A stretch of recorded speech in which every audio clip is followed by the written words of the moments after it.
The hum of the engine was the only sound in the still night as Jake Mitchell drove down the winding back roads of his small Montana town. The headlights cut through the fog, illuminating boarded-up buildings and abandoned farmland. It was the same route he took every night, hoping the monotony would help him forget. But no matter how far he drove, the ghosts of war followed him.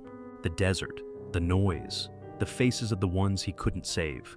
He reached the old steel factory on the outskirts of town and pulled over, exhaling a shaky breath. It had become a habit, stopping here, staring at the hollow shell of a building, and thinking of how much it reminded him of himself. Empty, broken. Then he heard it. A soft whimper, faint but unmistakable. Jake's heart hammered in his chest as he stepped out of the truck, flashlight in hand. The wind carried the sound again, a desperate pleading cry. He followed it through the rusted gates and into the darkness of the factory, his boots crunching against shattered glass and debris.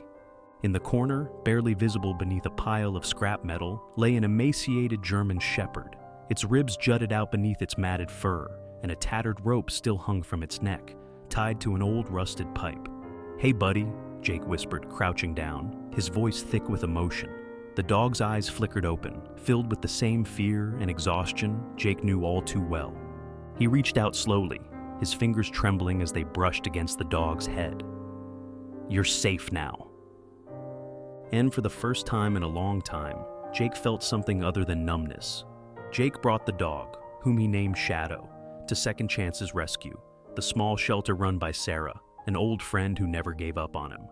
Sarah took one look at Shadow and then at Jake, her eyes soft with understanding. "You did good, Jake," she said, checking the dog's frail body for injuries. "But this isn't just about him, is it?" Jake swallowed hard. "I guess not." Sarah smiled knowingly. "We could use more hands around here." He hesitated. The thought of commitment scared him. Hell, everything scared him these days.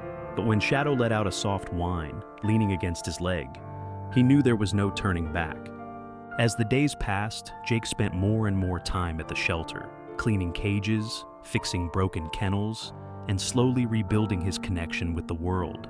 One afternoon, Noah, Carlos, and Sam, his old unit buddies, showed up unexpectedly, Sarah having called them behind his back. They stood awkwardly in the shelter's entrance, looking just as lost as he once did. "You really turned into a dog guy, huh?" Noah teased, nudging a cage with his boot. Jake smirked. "Turns out they're easier than people." They spent the afternoon catching up, and for the first time since coming home, Jake didn't feel like an outsider. They were all struggling, each carrying their own weight of guilt and regret. But somehow, standing in the shelter surrounded by barking dogs and mewling kittens, things felt lighter. By the end of the day, they had formed a plan. They would work together, using their military skills to rescue animals trapped in dangerous and forgotten places. Jake's quiet suggestion became their new mission, a purpose they hadn't realized they needed. Saving them saves us. Their first mission as a team came soon after. A call came in about a litter of puppies abandoned in an old junkyard outside town, and without hesitation, they loaded up their gear. Navigating the junkyard felt like being back on patrol. Tight spaces, unexpected noises, the sense of unease. But this time, they weren't searching for enemies. They were searching for hope. Jake found them first, 4 tiny puppies huddled inside an overturned barrel, their eyes wide with fear. As he gently picked them up, a rush of something filled his chest. Not adrenaline, not anxiety, something different. Purpose. Carlos grinned. "Guess we're dog rescuers now, huh?" Jake nodded. "Looks like it." The rescues became more frequent and more dangerous. They found starving horses abandoned in dilapidated barns, chained dogs in condemned houses, and even stumbled upon an illegal fighting ring deep in the woods. One night, after a particularly tough mission rescuing a pit bull that had been used for fights, Jake sat outside the shelter with the dog curled at his feet. He traced the scars on its body, his throat tight. Sarah sat beside him. "You see yourself in them, don't you?" Jake didn't answer right away. "Yeah," he finally whispered. "They fight for their lives, and no one listens." "But you do," she said gently. Things took a dark turn when they started poking around a notorious local gang rumored to be involved in illegal animal trade. Threats followed, tires slashed, windows broken at the shelter. Noah wanted to fight back. Carlos wanted to walk away, and Sam just wanted to keep the animals safe. Jake, however, refused to back down. "We don't leave anyone behind," he said, his voice steel. "Not anymore." Their next mission, a raid on a suspected puppy mill, pushed them to the limit. Barbed wire, armed guards, and the relentless fear of being caught didn't stop them.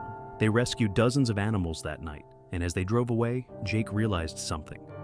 For the first time since the war, he felt alive. Months passed, and the shelter transformed into something bigger. Thanks to media attention and local support, they officially became Valor Paws Rescue, a sanctuary for animals and veterans alike.